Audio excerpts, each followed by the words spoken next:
এই পাখিগুলো কোনো ঘুম নাই।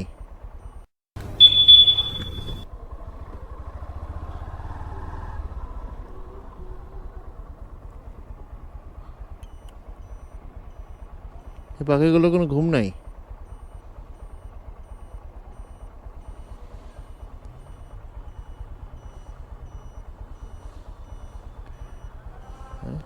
রাতে বললো রিজিকের সন্ধানে এরা বেরোছে, নাকি কি করতেছে, নাকি পাখির বাসা বাসা বানাবে এমন কিছু।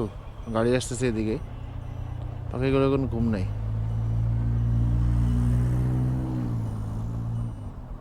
আচ্ছা, এরা বুয়েট স্টুডেন্ট সম্ভবত। থাকো তোমরা, এক্সপেরিমেন্ট করতেছে।